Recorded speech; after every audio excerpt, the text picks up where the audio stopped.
হঠাৎ করে কেন যুক্তরাষ্ট্র বা যুক্তরাষ্ট্রের পক্ষ থেকে তারেক রহমানের সঙ্গে বৈঠক অনুষ্ঠিত হলো? কি এমন ঘটতে যাচ্ছে? এবং যে বৈঠকটি শুক্রবার সকালে অনুষ্ঠিত হয়েছে টেলিকনফারেন্সের মাধ্যমে বিএনপি চেয়ারম্যান তারেক রহমানের সঙ্গে, সেখানে ট্রাম্প প্রশাসনের একজন শীর্ষ কর্মকর্তা উপস্থিত ছিলেন, আরও অনেকে উপস্থিত ছিলেন। এবং এই বিষয়টি গণমাধ্যমকে নিশ্চিত করেছেন তারেক রহমানের উপদেষ্টা, পররাষ্ট্র বিষয়ক উপদেষ্টা মিস্টার হুমায়ুন কবির। আলোচনার এজেন্ডার একটি বিষয় তিনি উল্লেখ করেছেন, কিন্তু বিস্তারিত কোনো কথা বলতে তিনি রাজি হননি। কেন তিনি বিস্তারিত কোনো প্রকার কথা বলতে রাজি হননি, সেই বিষয়টি আমাদের কাছে প্রশ্নের জন্ম দিচ্ছে। বিদেশি যে কোনো রাষ্ট্রের কূটনীতিকরা কিংবা শীর্ষ পর্যায়ের কর্মকর্তারা, রাষ্ট্রদূত থেকে শুরু করে আরও অনেকেই বাংলাদেশের যে কোনো রাজনৈতিক দলের প্রধান বা রাজনৈতিক দলের সঙ্গে বৈঠক করতে পারেন, আলোচনা করতে পারেন, সেগুলো রাজনীতি বিষয়ে, কূটনীতি বিষয়ে। আমরা এগুলোতে অভ্যস্ত হয়ে গেছি। যদিও আমরা মুখে বলি, আমাদের রাজনীতিবিদরা বলেন যে দেশের রাজনীতিতে অন্য কোনো রাষ্ট্রের হস্তক্ষেপ কোনোভাবে মেনে নেওয়া যায় না, এগুলো কেবলমাত্র মুখের বলি, আর কিছু নয়। যাই হোক, তারপরেও আমরা এগুলোতে অভ্যস্ত হয়ে গেছি। কিন্তু এমন একটি বিষয়ের উল্লেখ করেছেন মিস্টার হুমায়ুন কবির আমাদের কাছে, গণমাধ্যমের কাছে, সেটিও একটি প্রশ্নের জন্ম দেয়। কী বিষয়ে আলোচনা হয়েছে? ব্যবসা বাণিজ্য সংক্রান্ত আলোচনা বিষয়বস্তু ছিল। বাংলাদেশ এবং যুক্তরাষ্ট্রের মধ্যে এখন যুক্তরাষ্ট্র বাংলাদেশি পণ্যের উপরে যে শুল্কগুলো আরোপ করেছে সেটি কমিয়ে আনতে যে দেন দরবার চলছে, সেই বিষয়ে তারেক রহমানের মন্তব্য জানতে চাওয়া হয়েছে। এটিও কি অনেকটা বিস্ময়কর নয়? আর তারেক রহমান তো এই মুহূর্তে সরকারের কোনো প্রতিনিধি নন, সরকারি পর্যায়ের কোনো কর্মকর্তাও নন। তাহলে তারেক রহমানের কাছ থেকে এই ধরনের মন্তব্য জানতে চাওয়া হবে কেন? বৈঠকে ট্রাম্প প্রশাসনের যে গুরুত্বপূর্ণ ব্যক্তি উপস্থিত ছিলেন, তিনি US trade representative jasmine Greer. আধা ঘন্টার বৈঠকটি অনুষ্ঠিত হয় বেশ নাটকীয়ভাবে, নিঃসন্দেহে। এবং সন্দেহটা বা প্রশ্নটা কোথায়, আমি সে বিষয়ে পরে আসছি। বৈঠকে ট্রেড নেগোসিয়েশনের নানান বিষয় আলোচনায় উঠে আসে।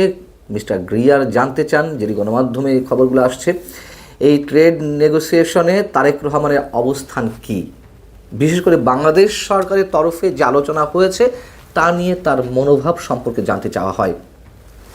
তারেক রহমান যেটি খুব স্বাভাবিকভাবে বলার কথা সেটাই বলেছেন। তিনি স্পষ্ট করেছেন যে সরকার যে নেগোসিয়েশন করছে তাতে বিএনপির সম্মতি রয়েছে, অথবা বাংলাদেশের জনগণের পক্ষ থেকে তিনি একজন রাজনৈতিক ব্যক্তিত্ব হিসেবে তার সম্মতি রয়েছে। সরকার যেভাবে আলোচনা এগিয়ে নিয়েছে তাতে আমাদের কোনো দ্বিমত বা আপত্তি নেই বলে তিনি জানিয়ে দিয়েছেন।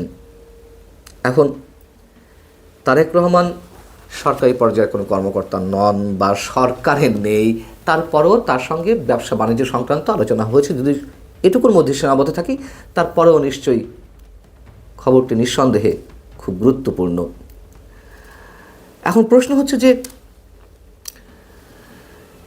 কেন যুক্তরাষ্ট্রের কর্মকর্তারা তার সঙ্গে বৈঠকটি করলেন? তারা কি বোঝাতে চাইছেন যে তারেক রহমানই পরবর্তী প্রধানমন্ত্রী, তার উপরে তাদের আস্থা রয়েছে? আগে থেকে তারা জানান দিতে চাইছে, যেমন ভারতের পররাষ্ট্রমন্ত্রী, আমাদের সাবেক প্রধানমন্ত্রী প্রয়াত হলে তার শেষকৃত্য অনুষ্ঠানে এলেন, এক ধরনের সমর্থন জানিয়ে গেলেন তারেক রহমানের প্রতি, বিএনপির প্রতি। আগামী নির্বাচনকে কেন্দ্র করে তারা নির্বাচনে জয়ী হলে তাদের সঙ্গে কাজ করতে চায় ভারত, এমন একটা মেসেজ দেওয়ার চেষ্টা করলেন। কিন্তু সেটি তো একটা উপলক্ষকে কেন্দ্র করে এই বিষয়টি ঘটেছে, তাই না? যুক্তরাষ্ট্র হঠাৎ করে এই বিষয়ের তারেক রহমানের সম্মতি চাইল, একটা আস্থা স্থাপনের মেসেজ দিতে চাইল। এটি অন্তত আমি খুব সহজভাবে নিতে পারছি না। নিশ্চয়ই এর মধ্যে কোনো কিছু রয়েছে। দেখুন, আগেই বলেছি যে সময়টি এখন অস্থির। ইউনূস সরকারের পক্ষ থেকে তারেক রহমানকে নিরাপত্তা ব্যবস্থার যে প্রোটোকল, সেটি সহ বিভিন্ন ইস্যুতে বিএনপির প্রতি এই মুহূর্তে যে মাত্রাতিরিক্ত সরকারের এক ধরনের ভক্তি বা আন্তরিকতা, সেটি যথেষ্ট প্রশ্নবিদ্ধ বলে আমার কাছে মনে হচ্ছে। তার কারণ একদিকে দেখানোর চেষ্টা যে বিএনপির প্রতি সরকারের কোনো ধরনের শত্রুতামূলক মনোভাব নেই, বরং বিএনপির প্রতি ইউনূস সরকার যথেষ্ট আন্তরিক, যথেষ্ট। কিন্তু এর পিছনের যে খেলাগুলো আমরা দেখছি, যে বিতর্কিত কর্মকাণ্ডগুলো আমাদের সামনে উপস্থিত হচ্ছে সরকারের পক্ষ থেকে, সেই জায়গা থেকে আমাদের অনেকের কাছে মনে হচ্ছে বিএনপি চূড়ান্তভাবে ফাঁদে পড়তে যাচ্ছে নির্বাচনকে কেন্দ্র করে। আর ট্রেড ইস্যুতে যদি উল্লেখ করি, জাতীয় নিরাপত্তা উপদেষ্টা মিস্টার খলিল, তিনি তো যুক্তরাষ্ট্র সফরে ছিলেন এই তো সবেমাত্র। সেখানেও সরকারের পক্ষ থেকে জানানো হয়েছে শুল্ক ইস্যুতে তিনি কথাবার্তা বলেছেন, কিছুটা হলেও কমে আসতে পারে। তো এইখানে তারেক রহমানের সম্মতি নেয়া না নেওয়ার কী হলো? নানান ধরনের গুঞ্জন তো শোনা যাচ্ছে যে সন্দেহ সৃষ্টি হয়েছে, সংশয় সৃষ্টি হয়েছে নির্বাচন নিয়ে।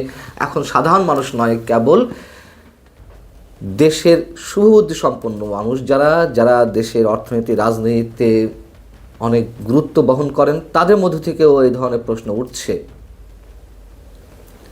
এবং যে ডিজাইনগুলো কথা বলছিলাম নির্বাচনকে কেন্দ্র করে, যে বিশেষ কোনো মহল থেকে বিশেষ কোনো শক্তিকে ম্যাটিকুলাস ডিজাইনের মাধ্যমে ক্ষমতায় আনা হচ্ছে কিনা, বা আনার চেষ্টা আছে কিনা, অথবা নির্বাচনটি হবে কিনা, সে বিষয়ে নানান ধরনের প্রশ্ন এর মধ্যে উঠেছে।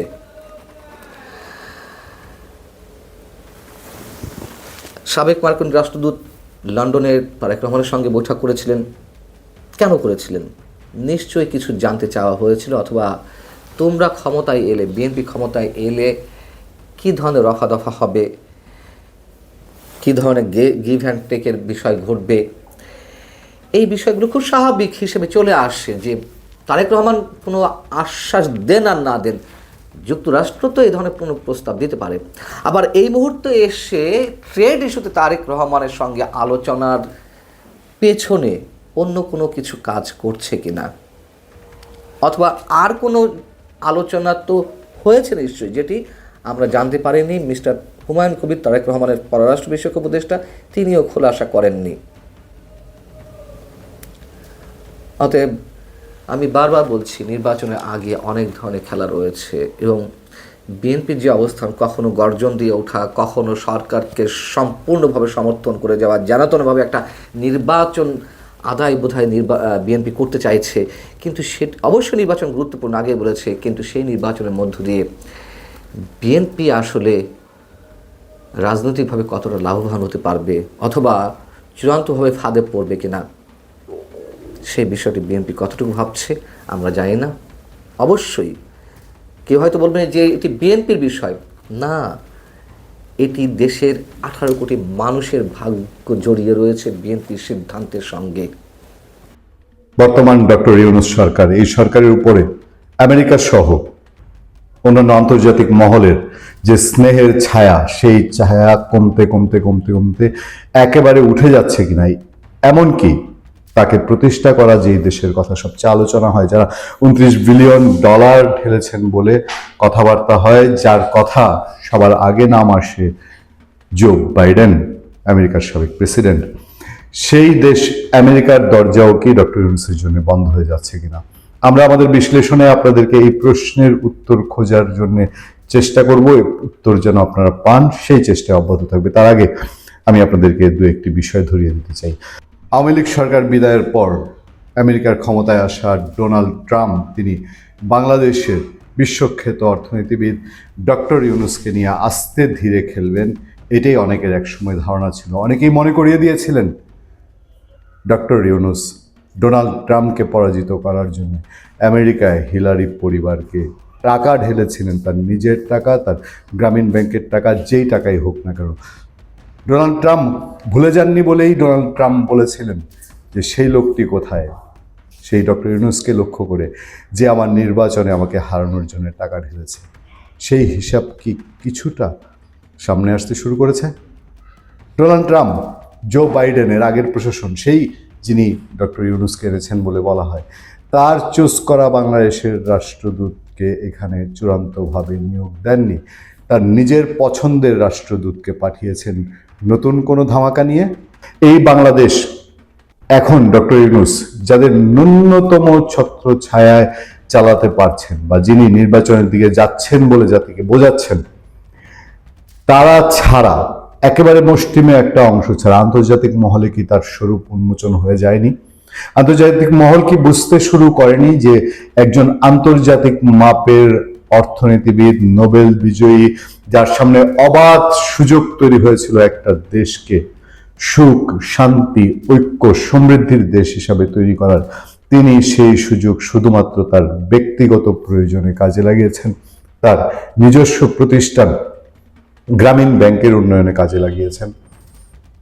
আমি শুরুতেই প্রশ্ন তুলতে চাই আপনাদেরকে, যে আমেরিকা ডক্টর ইউনূসের পথ সুগম করেছে বলে আলাপ আছে, যে আমেরিকা ডক্টর ইউনূসের চলার পথকে মসৃণ করেছে বলে আলাপ আছে, যে আমেরিকা তার বিভিন্ন কর্তা ব্যক্তি অনেক সময় বাংলাদেশ সরকারের অভ্যন্তরীণ হোয়াটসঅ্যাপ গ্রুপে ঢুকে পড়ে বলেও আলাপ আছে, সেই আমেরিকা এখন পর্যন্ত এবং আমেরিকার মিত্র দেশগুলো তারা কি বুঝতে পারছে না যে সবই ছিল কল্পনার ফানুস? ডক্টর ইউনূস তার নিজের স্বার্থ ছাড়া আর কোনো কিছুই হাসিল করেননি এবং বিশ্বের সামনে তিনি বাংলাদেশের মর্যাদা নষ্ট করেছেন। দিনকে দিন সেই সব লোভী দেশই বলি আর নিজেদের স্বার্থ দেখা দেশই বলি, তারাও বুঝতে পারছেন আগামী দিনে বাংলাদেশে তাদের বিনিয়োগ, তাদের আকাঙ্ক্ষা, তাদের চেষ্টা সবকিছুই মাঠে মারা পড়বে এইখানকার সহিংস যে রাজনীতি এবং যেই ভেদাভেদের রাজনীতি শুরু হয়েছে তার হাত ধরে। আমি আপনাদেরকে প্রশ্ন করতে চাই, আপনারা খেয়াল করে দেখবেন, আজ যদি ডক্টর ইউনূসের এতই সুন্দরতম যোগাযোগ থেকে থাকে আমেরিকার সঙ্গে, এতই সুন্দরতম সম্পর্ক থেকে থাকে, তাহলে আওয়ামী লীগ সরকারের সময় যে র্যাবের উপরে নিষেধাজ্ঞা দেওয়া হয়েছে, ডক্টর ইউনূস সরকারের সময় সেই নিষেধাজ্ঞা আমেরিকা কেন তুলে নেয়নি? ডক্টর ইউনূস সরকার আসার পরে কি র্যাব বিলুপ্ত হয়ে গেছে? ডক্টর ইউনূস আসার সরকার পরে ডক্টর ইউনূস কি র্যাবের কোনো সহযোগিতা নেননি? ডক্টর ইউনূস আসার পরে র্যাবকে আইন শৃঙ্খলা বাহিনীর কাজকর্ম থেকে বিরত রাখা হয়েছে? তার কিছুই না। এই সরকারও তার আইন শৃঙ্খলা বাহিনীর উইং হিসাবে র্যাবকে ব্যবহার করছে মাঠে ময়দানে। তাহলে সেই র্যাবের উপরে যে আমেরিকার স্যাংশন, যে নিষেধাজ্ঞা, সেই নিষেধাজ্ঞা ডক্টর ইউনূস কেন প্রত্যাহার করাতে পারলেন না? কেনই বা তার সরকারের অন্যতম একজন হাত শক্তিশালী সেনাপতি ডক্টর খলিলুর রহমান, নিরাপত্তা উপদেষ্টা, তিনি যখন আমেরিকা ঘুরে আসলেন, তার দুদিন বাদে খবর আসলো সারা পৃথিবীর আরো ৭৫টা দেশের সাথে কেন বাংলাদেশের নাম, যে বাংলাদেশের সাথে ডক্টর ইউনূসের, যে বাংলাদেশ এবং আমেরিকার সাথে ডক্টর ইউনূসের মধ্যে দিয়ে নাকি এত গভীর সম্পর্ক, কেন আজকে আমেরিকার ভিসা স্থায়ীভাবে বাংলাদেশের নাগরিকদের জন্য বন্ধ হয়ে গেল? এতই যদি দহরম মহরম থেকে থাকে, খলিলুর রহমান তাকে ওয়াশিংটন তলব করেছে বলেই সব জায়গায় খবর বেরিয়েছে। সেই খলিলুর রহমান ওয়াশিংটনে গিয়ে ব্যাপক পোজ দিয়ে ছবি প্রচার হয়েছে বাংলাদেশ সরকারের পক্ষ থেকে ফলপ্রসূ আলোচনার কথা বলে। এটাই কি সেই ফলপ্রসূ আলোচনার রূপ, যে বাংলাদেশের জন্য আমেরিকা ৭৫টার মধ্যে ৭৪টা দেশই বাদ দিলাম, কিন্তু বাংলাদেশকে তো বলা হয় আমেরিকার সাংঘাতিকতম এখন বন্ধু? তাহলে কেন বাংলাদেশের উপরে নিষেধাজ্ঞা? আমি আপনাদেরকে আরো খেয়াল রাখতে বলবো, আপনারা এই ডক্টর খলিলুর রহমান আমেরিকা ঘুরে আসার পরপরই আমেরিকার সাবেক যে দুই কূটনীতিক ডক্টর ইউনূসের সঙ্গে দেখা করেছেন, দেখা করে তারা ডক্টর ইউনূসের চোখে চোখ রেখে কেন প্রশ্ন করলেন যে আপনি কি ট্রুথ অ্যান্ড রিকনসিলিয়েশন কমিশন করতে চান কিনা? যদি তাদের আগ্রহ নাই থেকে থাকে, তাহলে কি তারা এই প্রশ্ন তুলতো? ডক্টর ইউনূস কেন এখনো সেই সংঘাত, দ্বিধা বিভক্তির রাজনীতি টেনে ধরার জন্য ট্রুথ অ্যান্ড রিকনসিলিয়েশন কমিটির পক্ষে তার অবস্থান জানাননি? তিনি শুধু সাফাই গাইলেন, সেই যারা ক্ষমতা থেকে গিয়েছে তারা এখনো তাদের অপরাধ প্রতি ভুগে না। তাদের মধ্যে থেকে সত্যিকার অপরাধীদেরকে শাস্তির আওতায় আনা কি ডক্টর ইউনূস সরকারের সময় অনেক সহজ এবং সহজতর ছিল না? ব্রেন স্টিফেনসন, আমেরিকার নতুন রাষ্ট্রদূত, তিনি কি এর মধ্যে ডক্টর ইউনূসের ঘনিষ্ঠ মহল কোথাও আলাপচারিতা সেরে ফেলেছেন? তিনি কি এমন কোনো সিগন্যালের কথা বলে দিয়েছেন যে না, যেভাবে চলছিল সেভাবে আর 15 মাস চলতে পারে না, যেই দরজা খোলা ছিল সেই দরজা একবার বন্ধ হয়ে গেছে, সেই দরজা আর খোলার পথ নেই? বাংলাদেশে চারদিক থেকে যখন স্থিতিশীল পরিস্থিতি, বাংলাদেশে তারেক রহমান ফিরে আসার মধ্যে দিয়ে আমেরিকা এবং ভারতের স্পষ্ট অবস্থান প্রকাশ পেয়েছে। সেই তারেক রহমানের দল যদি অসন্তুষ্ট থাকে, তারেক রহমানের দল যখন বলে যে লেভেল প্লেইং ফিল্ড ডিস্টার্ব করা হচ্ছে, তখন কি ডক্টর ইউনূসেরই পায়ের নিচের মাটি কেঁপে ওঠে না? কারণ বিএনপির সমর্থন এবং সহযোগিতা ছাড়া ডক্টর মোহাম্মদ ইউনূসের পক্ষে কোনো কালেই এই 15-16 মাস টিকে থাকা একেবারেই সম্ভব হতো না। ফলে চারদিকেই প্রশ্ন উঠেছে, আমেরিকার নতুন রাষ্ট্রদূতের পা ফেলা কি ডক্টর ইউনূসের সাজানো ঘরের স্বপ্নে ঝনঝনানির শব্দ তুলেছে কিনা। এবং এই আলোচনা খুব জোরদার হচ্ছে চারদিকে যে কূটনৈতিক তৎপরতা ভারত, ফ্রান্স, অস্ট্রেলিয়া, জার্মানি, সেই দেশগুলো কি একই সঙ্গে একই সুরে বাংলাদেশে অংশগ্রহণমূলক নির্বাচনের পথে ডক্টর ইউনূস না হাঁটা? সেই যে ট্রুথ কমিশনের প্রসঙ্গ উঠেছে, সেটাই কি বুঝিয়ে দেয়া যে আমরা চেয়েছিলাম ট্রুথ কমিশন হোক, সেই ট্রুথ কমিশনের পথে ডক্টর মোহাম্মদ ইউনূস আপনি হাঁটেননি? আমি আপনাদেরকে আরো সহজ সরল প্রশ্ন দিয়ে আজকে আলোচনার শেষের দিকে নিয়ে যেতে চাই। আমাদের এই দেশটা সর্বনাশ হওয়ার জন্য সবচেয়ে গুরুত্বপূর্ণ সময় এই গত 12-14 মাস নয় কি? এই দেশ যে অর্থনৈতিক টাইগার হয়ে উঠছিল, এই দেশ যে বিভিন্ন স্বপ্নে বিভোর হয়েছিল, এই দেশে যে উন্নয়ন পরিকাঠামো গড়ে উঠেছিল, তার প্রত্যেকটি কি স্তব্ধ হয়ে যায়নি গত 14-15 মাসে? এখন শুধু অনেকটা যেন আল্লাহ আল্লাহ করা যে কবে এই আপদ থেকে বাংলাদেশের মানুষ মুক্তি পাবে। দর্শক, আমি আপনাদেরকে এটুকুই বলার চেষ্টা করছি, ডক্টর ইউনূস তার শাসন আমলে যে ব্যর্থতার পাহাড় তৈরি করেছেন, সেই ব্যর্থতার পাহাড় এখন শুধু ছোট টিলা নয়, যে এটা শুধু আধ মাইল দূর থেকে দেখা যায় তা নয়, 1000 মাইল দূর থেকে তার সেই উঁচু ব্যর্থতার পাহাড় দেখা যাচ্ছে। একটা দেশকে তিনি কিভাবে অনিশ্চয়তার পথে নিয়েছেন, কিভাবে মব ভায়োলেন্স, সন্ত্রাস, এই সব কিছু একটা দেশকে তছনছ করে দিতে পারে, তার একটা উৎকৃষ্ট উদাহরণ হয়ে এখন বাংলাদেশ দাঁড়িয়েছে। যে কারণে নেপালের মতন দেশ চোখ তুলে তাকাচ্ছে, তিরস্কার করে বলছে আমরা বাংলাদেশ হতে চাই নাই। যেখানে 1-1.5 বছর পর আমাদের ডক্টর মোহাম্মদ ইউনূসের কৃতজ্ঞতা ভরে স্মরণ করা উচিত, স্মরণ করতে পারতাম বা স্মরণ করার সুযোগ তৈরি হওয়ার কথা ছিল। সেই প্রেক্ষাপটে আন্তর্জাতিক মহলের এই হাত গুটিয়ে নেয়া, সেটা সামনের দিনে কি সুষ্ঠু, সার্থক, আনন্দময় কোনো নির্বাচনের বা গত দুদিনে দেশের যে ডেভেলপমেন্ট রাজনৈতিক প্রেক্ষাপটের, সেটা কি কোনো সুষ্ঠু নির্বাচনের ইঙ্গিত বহন করে?